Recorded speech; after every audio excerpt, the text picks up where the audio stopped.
Well, today I'm starting a new series I'll call Automotive Mythbusters. Just to teach us some things about cars and systems of cars and stuff that maybe society or rumors or commercials or Hollywood programs have made you think differently about. But what I'm telling you is the truth. Guess we'll start from the front of the vehicle, the battery. It absolutely doesn't matter that you store a battery on concrete.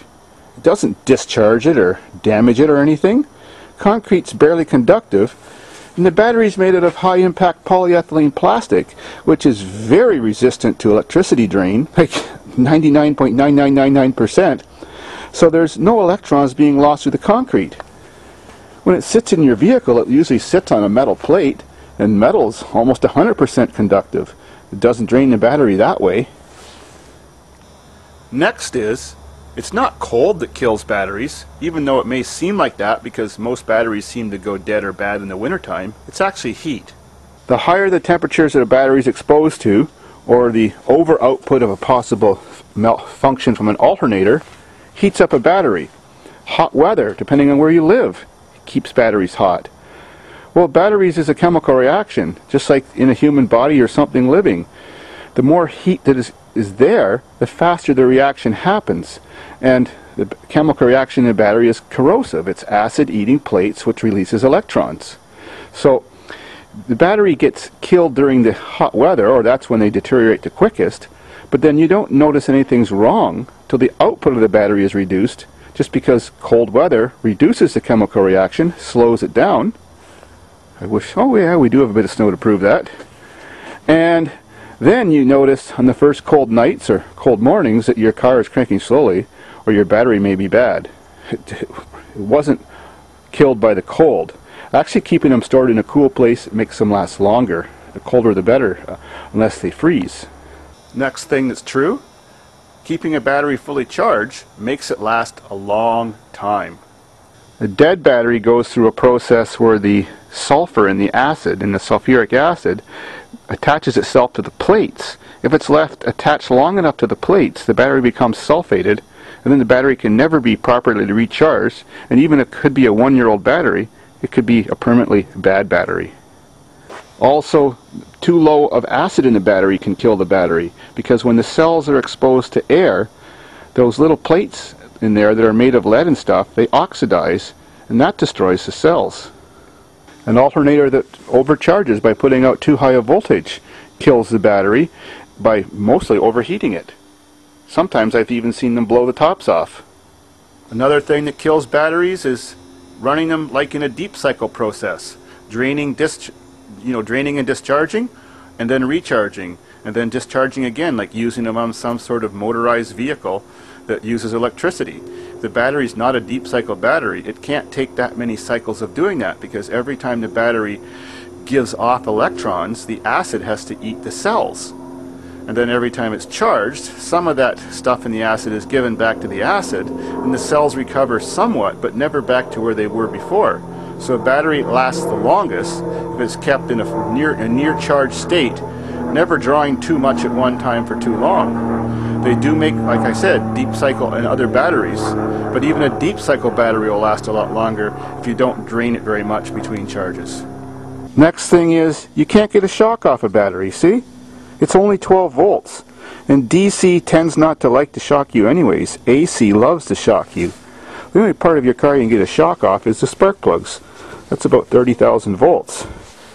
I guess if you could run 2 wires to your tongue, you could feel the 12 volts, but that's about it. Sometimes, one day, your battery's perfectly fine and has been all along, and the next day, seems that your dash lights light up.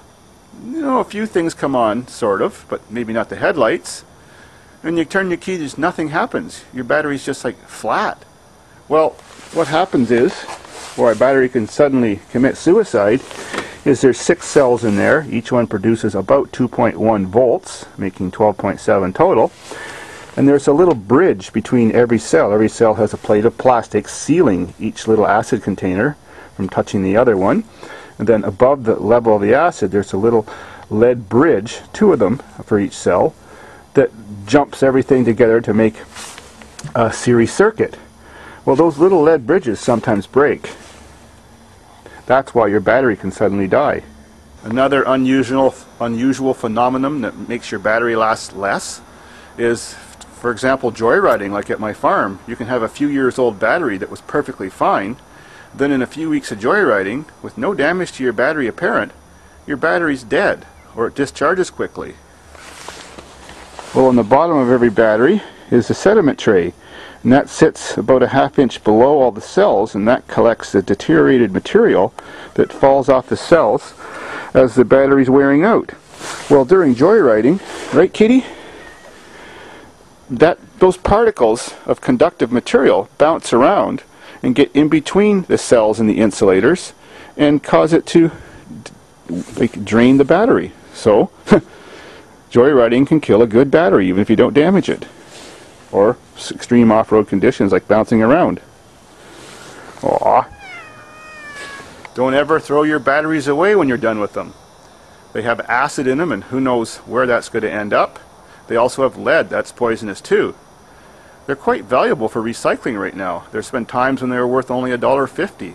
But right now the average battery is worth $7 to $9 at the scrapyard. So save them. You can even find them behind the parking lots in apartment buildings and stuff if you want to collect them and make extra money like I did when I was a kid. Another thing about batteries is, if you let them freeze, which means you leave them in a discharged state so they can freeze, in a discharged state the electrolyte in them, or acid, becomes less dense. The sulfur from the acid moves into the plates in a discharged condition, and the acid becomes more like water, and then it's unlike antifreeze like it is when it's charged, and it freezes. When the battery freezes, it can split the sides, and then the acid leaks out. And also when it freezes, it goes through another chemical reaction which makes the battery very poor condition afterwards.